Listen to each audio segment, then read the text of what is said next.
Hi, this is Tyler Kettle, and this is another reading of In Space, Knowing You're Clean, and we're just catching up with Roxanne. I put the vacuum cleaner away and grabbed my wallet, keys, and a slim backpack. Then I went to the fridge and tossed a container of last night's mac and cheese and some dog food into the backpack. It was for Alfred and his dog who live outside the building. I zipped up the backpack and headed for a door. As I grabbed the doorknob, I looked at the array of sweaters, jackets, and hats hanging on hooks. Some of them were mine, and some of them were Matt's. Was it a jacket day or a sweater day? Neither. No reason to chance it, I figured. Might as well take a sweater. I grabbed one of Matt's sweaters, put it on, and left the apartment. I felt a slight tinge of guilt as I locked the door behind me. It quickly went away as I realized why does it matter? Not like he was coming back anytime soon. I walked down the hallway over the green tinged and faded carpet. Doors lined the halls. There was a faded glow to lights above me. I glanced at Julia's apartment as I walked.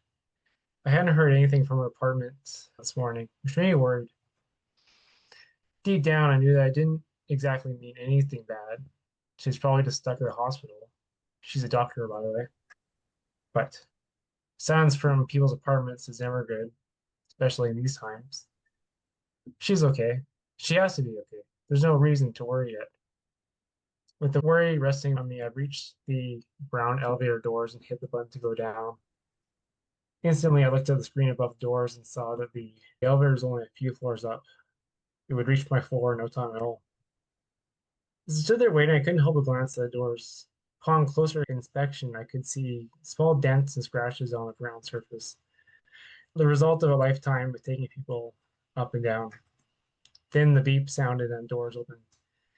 Immediately, I stepped inside and hit the button for the lobby. Hang on, a low, coarse sounding voice called out, and a heavy-set man barged his way into the elevator just as the doors were closing. The scent of heavy BO and tobacco smoke slammed into my senses, and I backed against the elevator wall. He was an older man with heavy, thick beard and wrinkles covering whatever exposed skin is left. He also wore a Fuck Fralin hat and a shirt that was too small, exposing his hairy gut that said Canada First. Freeland refers to our current Prime Minister, Christina Freeland. The man looked at me a few times as the elevator started to go down. For a few seconds, silence enveloped the space, except for the man coughing a few times. I had seen this guy around the building a few times, but I never spoken with him. I do remember that one of his neighbors had been complaining about him because of his tendency to play loud music at night. Are you going outside? He asked me. I am. I tried not to inhale the air, hoping that the scent wouldn't stick to me. It's dangerous out there for a woman, he said, having to look up at me. I should add that I was a little taller than him. Why is it dangerous for a woman? I narrowed my eyes at him. Because of the Ripster Court. Don't you read the news? He stepped towards me. Then it's dangerous for you too, he said as my eyes darted to the screen above the elevator. Only a few floors ago. It's not as dangerous for me. The man coughed a heavier cough and adjusted his stained jeans. Why is that? I questioned. Because women are. The man coughed heavily over and over and spat a piece of black phlegm onto the ground. Drops of sweat ran down his face. Fragile. Fragile. Right. The door doors opened and I stepped past him, entering the plainly decorated lobby. Rows of mailboxes took up the entire right wall. Two chairs and some plants were next to the entrance. A red rug was laid out on the floor. Hey, don't go out there. At least find her husband, the man called out after me. I kept walking away and reached the exit, opening the door. What a bitch, the man half mumbled as he tripped on the rug, falling onto the hard floor. I left the man to pick himself up and exited onto the street. Outside, I felt a little guilty for not going back for him. Like, they call me bitch. So, fuck them. I walked down the sidewalk feeling the warm sun on me. Perhaps it was neither a sweater nor a jacket day. As I walked, I realized that it was highly unlikely that I was going to come across that man again. If that happens, what should I say? It was highly likely that I was going to. If that happens, what should I say? Should I say anything? What will he do? What nasty things will he say to me? Will he attack me? Or worse? God, I hope not. I wish that more men would be better. I don't need them to be angels, but it'd be nice if more of them could not be rotten pieces of shit like that guy. And excuse my language, it makes me mad. Some days I'm not really sure if men are getting better or getting worse. Have they gotten better during time? Swamped by these thoughts, I realized that I passed Alfred's alley. I turned around and headed down the narrow, dark alley. Needles and garbage littered the ground. Rats scurried past me, making me jump a little.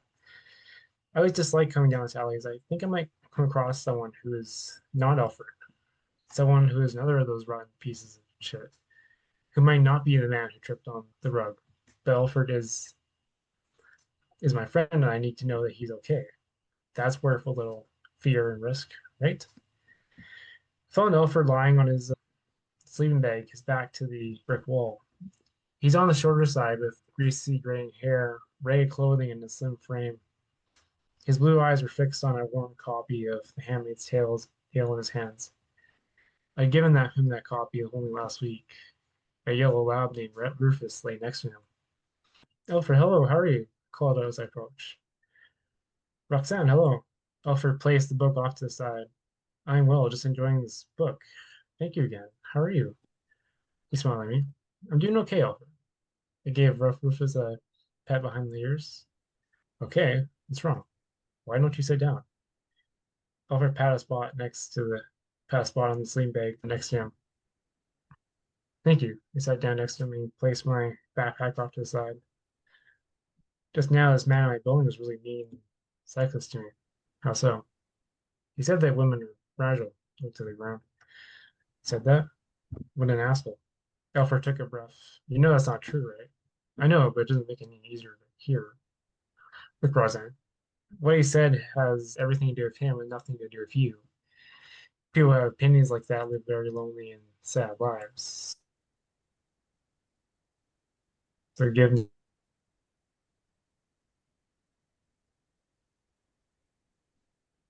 Silence. Um, there's silence between us for a second. Far off, someone or something knocked a garbage bin over. Brought you something. I unzipped the bag and pulled out the mac and cheese, handing it to Alfred. Roxanne, please, you didn't need to, Alfred said. It's okay, Alfred, I want to. I reached in the bag and yanked out the dog food, and for Rufus as well.